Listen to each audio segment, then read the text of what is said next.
ये question simple सा हम लोग के पास है कि √3 is A rational number. Irrational number √3 हम लोग के पास एक इरेशनल नंबर है, इस चीज़ को प्रूफ करना है। तो इस क्वेश्चन को प्रूफ करने के लिए कि √3 हम लोग को रेशनल नंबर है, तो सबसे पहले हम लोग √3 को एक रेशनल नंबर मान करके चलेंगे। तो यहाँ पर हम लोग ये लिखेंगे, let √3 be a rational number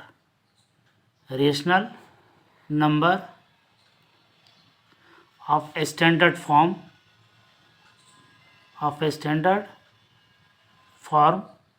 A upon b. मान करके हम लोग ये चल रहे हैं कि √3 आपके पास एक रेशनल नंबर है जिसका standard form a upon B है। तो standard form a upon B का मतलब इसमें सिर्फ आपके पास कॉमन फैक्टर ए और बी में जो होगा वो सिर्फ ए होगा, 1 होगा। इट मीन्स ए और बी दोनों क्या होगा, एक को प्राइम नंबर होगा। तो यहाँ पर कॉमन जो है फैक्टर ए और बी का आपके पास 1 है। अगर मान लीजिए कि प्रूफ को सोल्व करते समय अगर ए और बी का अनदर फैक्टर भी आपके पास सामने आ गया जो कॉमन हो, तो इसका मतलब ये रेशनल नंबर आपके पास ये रेशनल नहीं होगा बल्कि वो इरेशनल नंबर होगा। हम लोग को इसी अप्रोच को फॉलो करते हुए आगे बढ़ना है। तो हम लोग यहाँ पर लेट कर लिए कि √3 be a rational number of standard form a upon b. तो यहाँ पर हम लोग लिखेंगे show √3 equal to a upon b. अब यहाँ पर स्क्वायरिंग बोथ साइड्स कर देते हैं।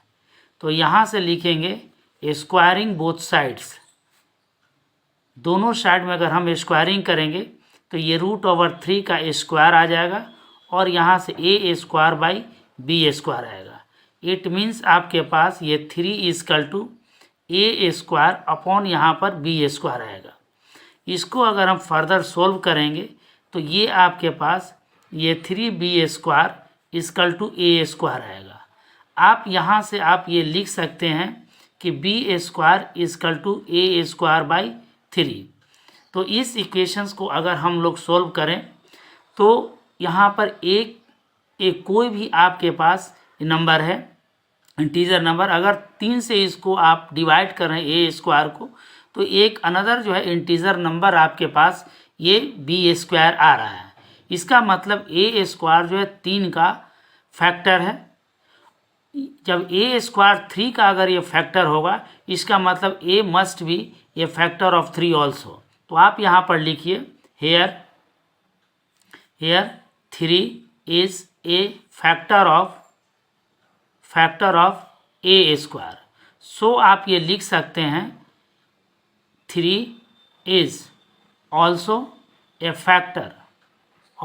Factor of 3। तो यहाँ से ये क्लियर हो गया कि ए जो है 3 का भी आपके पास फैक्टर है। अब इसको इक्वेशन नंबर 1 मान लीजिए। अब यहाँ पर ये फर्दर जब हम लोग आगे बढ़ते हैं तो यहाँ पर अब लेट कर लेते हैं, let a square equal to 3 m square ले लेते हैं। अब इस वैल्यू को इक्वेशन फर्स्ट में हम लोग पुट करेंगे तो यहाँ से आप लिख सकते हैं b square equal to a square upon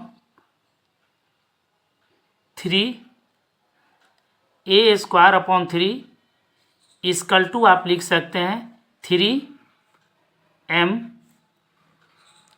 3m का whole square upon 3। It means आपके पास आ जाएगा b square equal to 9m square upon 3। अब यहाँ से इसको कट कीजिएगा तो ये 3 आएगा।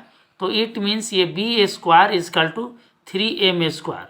तो इस क्वेश्चन में हम लोग यही काम किए कि ए को हमने 3m लेट कर लिया और लेट करने के बाद इसके वैल्यू को हमने इक्वेशन 1 में डाल दिया। तो वैल्यू 1 में डालने के बाद आपके पास एक another equation b square equal to 3m square आता है। इसको जब आप फर्दर सोल्व कीजिएगा तो m square equal to b square upon ये 3 होगा।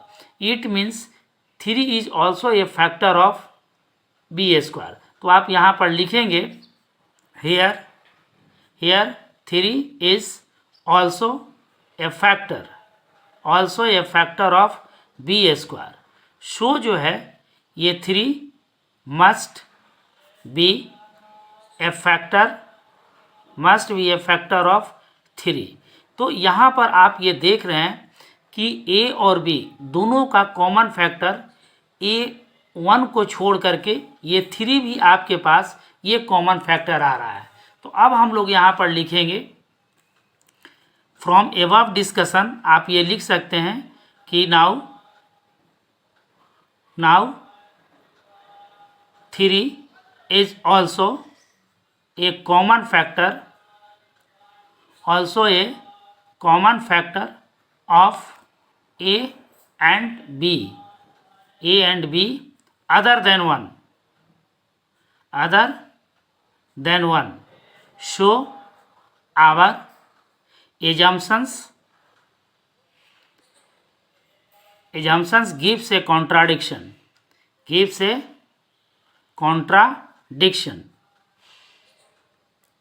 Hence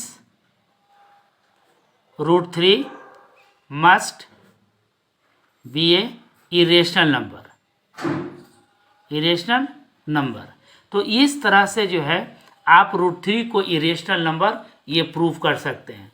तो हमने इसमें यही लिखा कि 3 is also A common factor of A and B। यहाँ पर ये ऊपर डिस्कशंस करने के बाद A और B का कॉमन फैक्टर आपके पास ये 3 आया, जो अदर देन 1 को छोड़ करके है। इसका मतलब ये हुआ कि जो हम एजम्पशंस ले करके चले थे कि √3 एक आपके पास रेशनल नंबर है, तो इस केस में हमको 1 सिर्फ आना चाहिए था कॉमन फैक्टर, लेकिन सोल्व करने के बाद ये √3 भी आपके पास एक कॉमन फैक्टर आ गया। तो मेरा एजम्पशन जो है एक कंट्राडिक्ट हो गया यहाँ पर। तो आप ये क्लियर लिख सकते हैं कि √3 इज़ ए इरेशनल नंबर। तो इस तरह से जो है एजम्पशंस को लेकर के आप ऐसे क्वेश्चंस को ये प्रूफ कीजिए। Thank you.